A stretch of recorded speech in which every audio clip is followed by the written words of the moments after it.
Dari lereng Argopuro, bersama saya Rozik Ikigai, mari kita eksplor puncak P50 dan Kampung Tebangan, Perkebunan Durjo, Jember. Perkebunan Durjo merupakan perkebunan yang tepat berada di bawah kaki Gunung Argopuro, sehingga tempat ini tinggi sekali. Perkebunan ini juga memiliki tempat wisata yang disebut dengan P50, puncak P50 atau juga disebut dengan Pondok 50. Sedangkan warga lokal menyebutnya Pondok Seket. Perjalanan menuju puncak P50 90% terdiri dari batu-batu makadam, jalanan makadam. Jadi, jalanan ini tidak rekomen untuk motor metik. Walaupun motor manual bisa, resiko rusak karena 90% adalah jalanan makadam. Sepanjang jalan, kanan kiri dipenuhi pohon-pohon karet dan juga pohon kopi. Juga terdapat bunga-bunga cantik yang menghiasi sepanjang jalan, yang tumbuh di antara kanan kiri pohon karet. Saya nggak tahu ini bunga apa namanya, tapi bunga ini cantik sekali. Pohon-pohon karet di sini juga menghasilkan getah yang sangat banyak. Saya belum pernah melihat getah karet sebanyak ini, karena biasanya di perkebunan yang lain getahnya hanya sedikit, sementara di sini sangat banyak. Perkebunan di sini sangat luas, sangat banyak pohon karet. Terasa rimbun, sejuk, dan dingin di dalam perkebunan ini.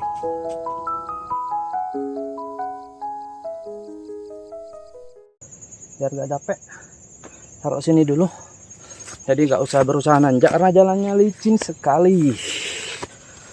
Kita naik-naik gunung aja.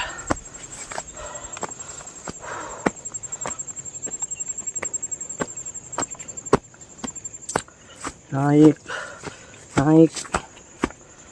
mudah-mudahan tidak jauh. Lumayan ini tanjakannya. Harusnya event trail di sini keren. Ini ujung, itu kelihatan. Kelihatan pondoknya.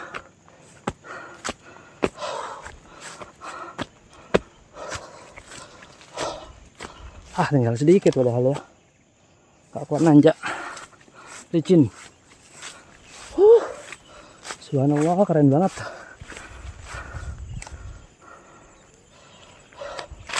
Dah, kesana aja.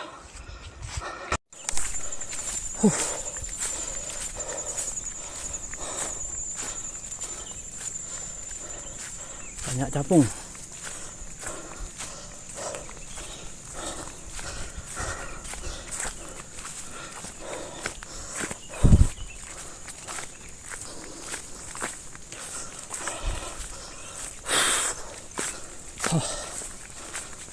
Itu pondoknya.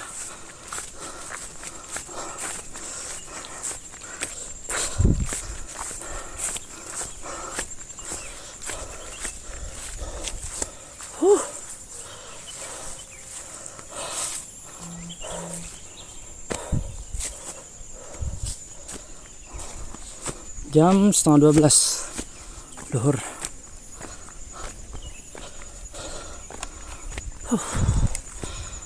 Nyampe.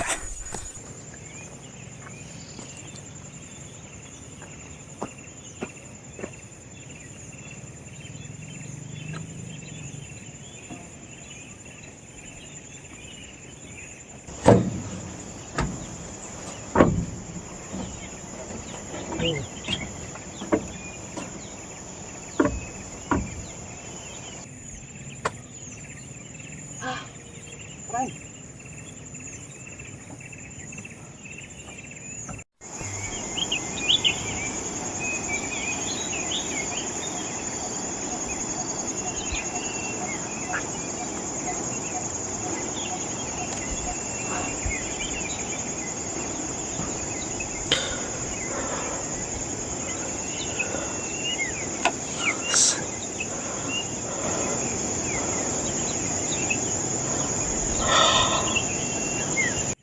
Setelah puas melihat pemandangan, sekarang saya akan mencoba melihat pemandangan ini melalui drone.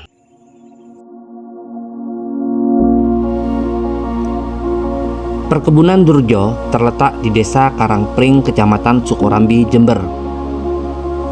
Jaraknya kurang lebih 30 menit dari kota Jember. Jalanan menuju perkebunan cukup menanjak dengan aspal yang sangat mulus. Di kanan kiri jalan banyak orang berjualan, banyak juga kebun-kebun mawar.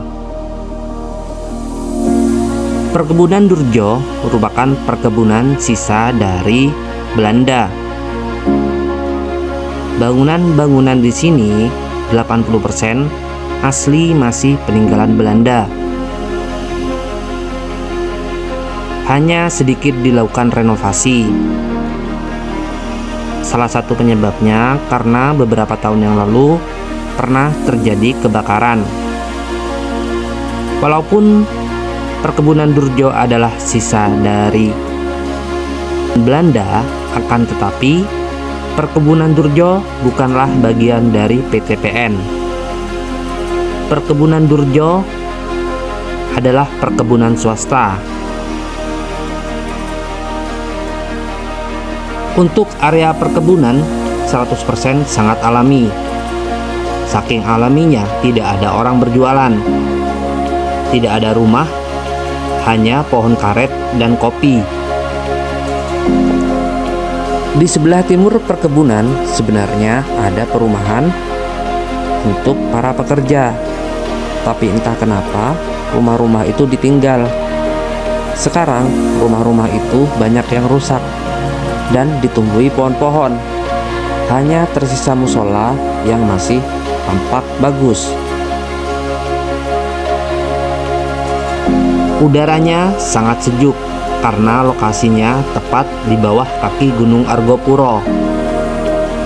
Tempatnya juga hening. Yang terdengar hanyalah suara kicauan burung-burung. Masuk area perkebunan tidak dipungut biaya apapun, 100% gratis. Tapi jika Anda hendak main ke sini, pastikan membawa bekal yang cukup, yang bisa dibeli di perkampungan sebelum daerah kantor perkebunan.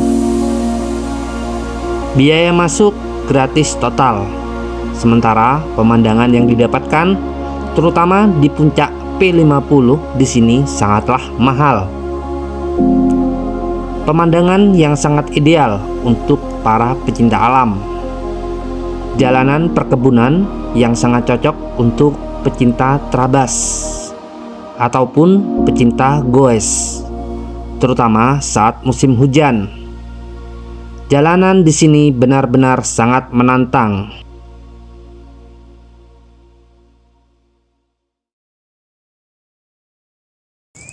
Setelah istirahat cukup lama, saya berencana langsung turun ke kampung Tebangan. Akan tetapi saya melihat banyak sekali sampah di sini. Jadi saya berusaha membakarnya.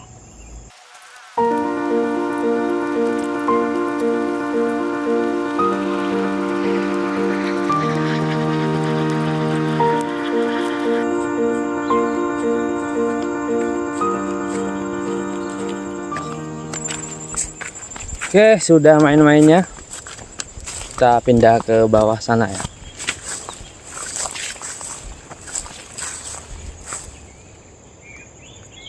Di bawah sana itu ada kampungan Tebangan. Kata orang sini namanya Tebangan, tapi nggak tahu di Google Map jadinya Tembagan. Mungkin karena di sana itu tempatnya menebang ya, menebang bahasa Madura itu tebangan, tempat menebang. Di Google Map jadi Tembagan. Jadi kalau orang sini nggak tahu kampung Tembagan, taunya Tebangan, tempat menebang. Wah, kopinya udah mulai kuning, ada yang merah, robusta. Tadi balik ya. Ini.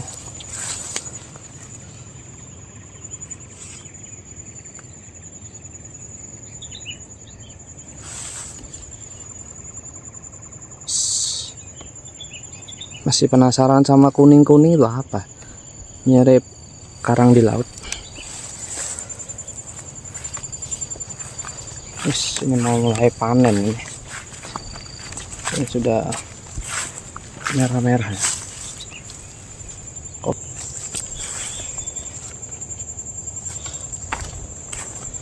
Itu sepedanya. Ketika pulang, jalanan sudah agak kering. Tapi saya di sini harus lebih ekstra hati-hati. Karena saat turun, jalan terasa sangat licin. Dan itu lebih berbahaya saat kita menanjak.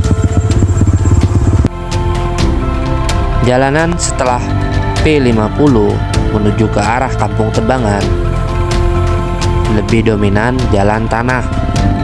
Tapi karena jalanan ini habis hujan, jadi harus hati-hati. Perkebunan karet tiba-tiba hilang, berubah jadi pohon-pohon mahoni. Di tengah jalan, saya bertemu seseorang. Ditanyakan akan kemana. Saya berkata kalau saya cuma main-main. Lalu orang tersebut menyarankan saya, jika sampai pohon mahon yang besar, coba lihat Google Map. Mungkin saya sudah terlalu jauh masuk ke dalam hutan. Dan ternyata benar, saya jauh sekali dari lokasi Kampung Tembangan. Bahkan dulu di sini di daerah hutan pernah terjadi seorang pemuda yang hilang selama 2 hari setelah memburu ayam di dalam hutan. Ternyata ada tanda silang kalau itu bukan lagi perkebunan. Jadi dari P50 kalau mau turun Tambagan ikutin jalan berbatu ini ya. Tadi dikasih arahan sama Pak Slamet yang kebetulan kepala keamanan di sini. Saya tadi pengen ikut ke kebunnya, cuma kebunnya di bawah gunung ini. Apa sih bawah gunung ini? Gunung Kelap katanya. Cuma takut hujan, jadi saya lanjut ke Tebangan aja. Setelah 15 menit, saya tiba di Kampung Tebangan. Kampung Tebangan ternyata bukan bagian dari perkebunan Durjo, akan tetapi bagian dari hutan atau di bawah perhutani. Kedua wilayah ini dipisahkan oleh sungai. Jadi, Kampung Tebangan bukanlah bagian dari perkebunan Durjo. Jembatan di sini hanya menggunakan beberapa bambu yang dijadikan satu. Itu pun sudah tampak rapuh dan bergoyang-goyang. Jika tidak hati-hati, kita bisa jatuh ke dalam sungai. Sepertinya daerah ini kurang perhatian. Saya makin penasaran seperti apa Kampung Tebangan. Jembatan yang kedua, ini jembatannya lumayan bagus. Dia terdiri dari papan-papan juga yang terstruktur dengan rapi, seakan membentuk gapura selamat datang di Kampung Tebangan. Masyarakat di sini tidak menggunakan listrik. Mereka terisolir jauh dari listrik. Dulu di sini ada turbin generator, tapi turbinnya dibawa banjir, hanya tersisa beberapa bagian-bagian. Jadi di sini kalau malam gelap gulita. Posisinya yang berada di dalam lembah di antara gunung-gunung membuatnya tidak terjangkau oleh sinyal HP. Jadi di sini selain tidak ada listrik juga tidak ada sinyal HP. Dan ada musola yang cukup unik. Pakai besi zaman dulu. Assalamualaikum. Wis. Musolanya masih seperti zaman dulu. Karena saya belum sholat duhur, jadi sekalian saya mau mencoba musolanya. Saya ngambil wudhu di samping rumah warga. Nah, di sini semua kegiatan mandi, cuci, dan lain-lain semua warga dilakukan di sini. Jadi di sini tidak ada kamar mandi, tidak ada WC. Hanya saja saya membayangkan bagaimana jika malam hari terjadi hujan deras. Di sini tidak ada lampu.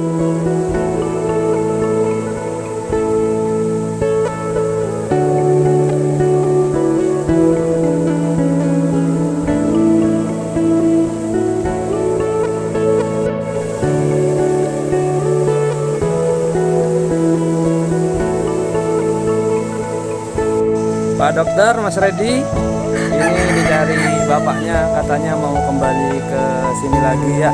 Ini sudah siap solar gimana? Bapaknya sudah siap solar. Perjalanan kali ini bukan saja membawa saya pada sebuah keindahan alam, tapi bagaimana tentang rasa syukur. Sudahkah saya bersyukur hari ini? Mereka yang tinggal di sini, saya rasa sebenarnya pengen tinggal di bawah. Hidup ini memang pilihan, tapi terkadang beberapa orang tidak bisa memilih. Sebenarnya banyak sekali orang yang lebih capek dari kita. Banyak yang lebih sengsara dari kita. Tetapi ya begitulah mereka. Mereka tidak seberisik kita. Terima kasih sudah menonton Rozik Ikigai. Sampai jumpa di petualangan selanjutnya.